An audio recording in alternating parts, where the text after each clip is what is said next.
सहज मार्ग के सभी अभ्यासियों को प्रणाम। आज का हमारा विषय है अवतार। तो अवतार क्या होते हैं और उनका क्या उद्देश्य होता है इस सृष्टि में अवतरित होने का। तो इसको समझने के लिए सर्वप्रथम हम ये जानेंगे कि अवतार, विशिष्ट विभूति और मनुष्य, इन सब में क्या अंतर है। तो अवतार एक खास उद्देश्य के लिए इस धरा पर अवतरित होते हैं और जब वह उद्देश्य पूरा हो जाता है तो वह लौट जाते हैं।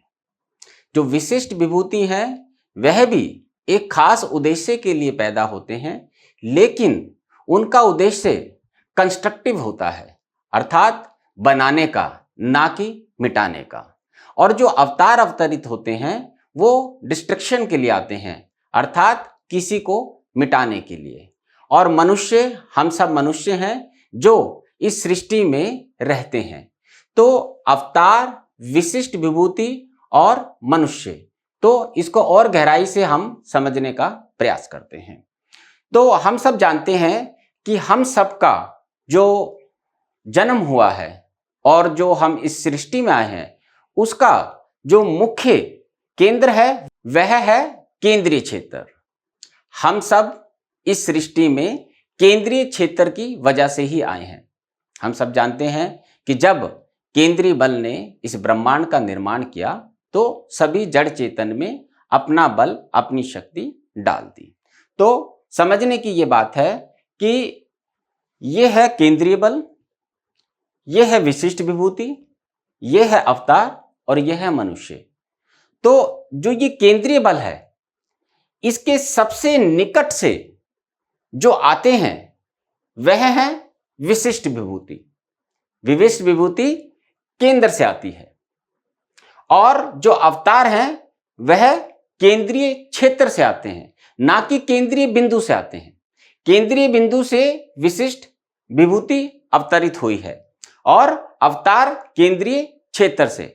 और जो मनुष्य है वह केंद्र से काफी दूर हैं और जो कि पिंड प्रदेश में रहते हैं, जो इस धरा में रहते हैं। तो ये सारी चीज समझने के लिए हमें ये जानना होगा कि जो केंद्रीय शक्ति है, जब वह दूर होती जाती है तो उसका बल कमजोर पड़ जाता है।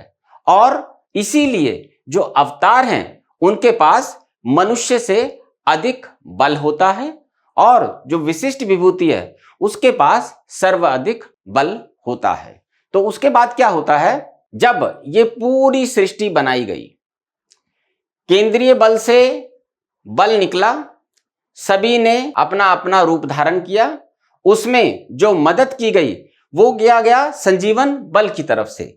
ये जो एनिमेटिंग फोर्स है ये बिल्कुल केंद्रीय बल के निकट होता है और ये जो केंद्रीय बल है इसके पीछे जब क्षोभ पैदा होता है तो वो मुख्य क्रियाशीलता बल होता है, जो कि कारण बनता है इस सृष्टि के निर्माण का।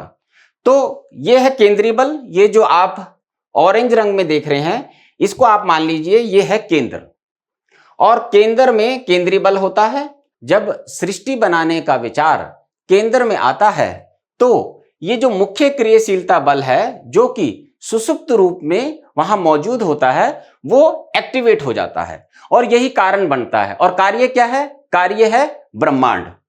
तो इसके साथ ही एक संजीवन बल है। यह जिस जिस जड़ चेतन ने जो जो रूप धारण करना है उसके हिसाब से उसको ऑर्गेनाइज कर देता है।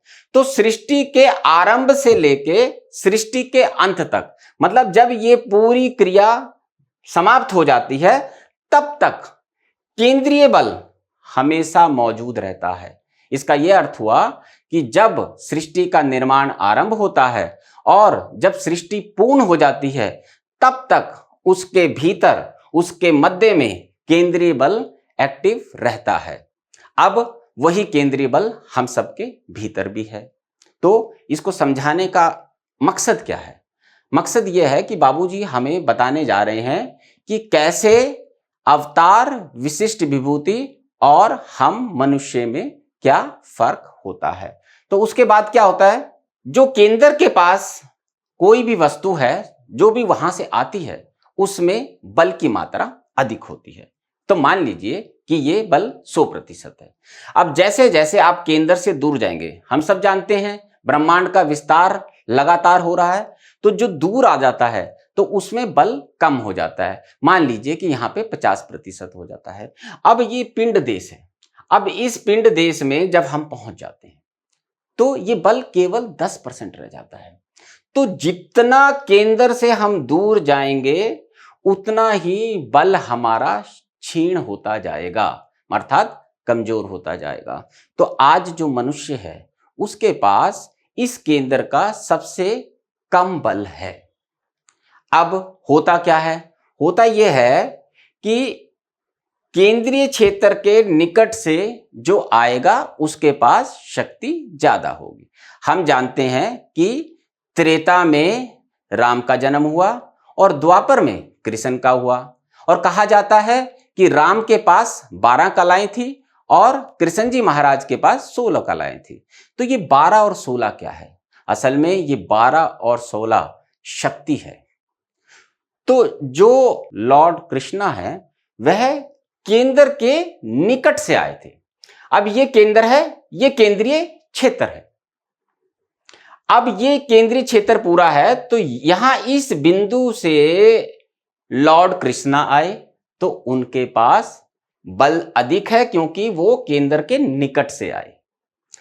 और जो लॉर्ड रामा है वह वहां से थोड़ा दूर से आए, अर्थात पीछे से आए। जब वो पीछे से आए तो उनके पास लॉर्ड कृष्णा से कम शक्ति थी। तो ये शक्ति कम और ज्यादा क्यों होती है?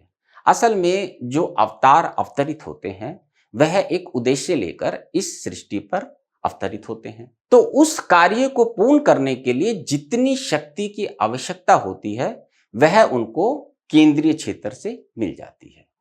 अब जब द्वापर में कृष्ण जी महाराज अवतरित हुए तो उनको उस काल के हिसाब से अधिक शक्ति की आवश्यकता थी, जिसे हम 16 कलाएं कहते हैं। इसलिए वो केंद्र के और निकट से अवतरित हुए और उनको जो कार्य करना था वह कार्य संपन्न करके वो लौट गए। इसी प्रकार जब राम त्रेता युग में आए तो उनको जितनी शक्तियों की आवश्यकता थी, जिसको कि हम 12 कलाएं कहते हैं, वह केंद्र से थोड़ा और दूर थी। अब एक चीज और समझने की है कि केंद्र से हम जितना दूर होते जाएंगे तो दिव्यता कम होती जाती है और मनुष्यता बढ़ती जाती है। इसीलिए कहा जाता है कि जो राम हैं वो कृष्ण से मनुष्यता में ज्यादा थे, इसीलिए उनका मानवता का उदाहरण दिया गया है। तो इस तरह से ये सारी एनर्जी अवतारों के पास आती है और मनुष्य के पास आती है। अब इसके आगे क्या है? अवतार एक निश्चित प्रयोजन से इस सृष्टि में आते हैं। तो निश्चित प्रयोजन आपको पता है, जैसे लॉर्ड रामा आए थे तो उन्होंने राक्षसों का अंत किया।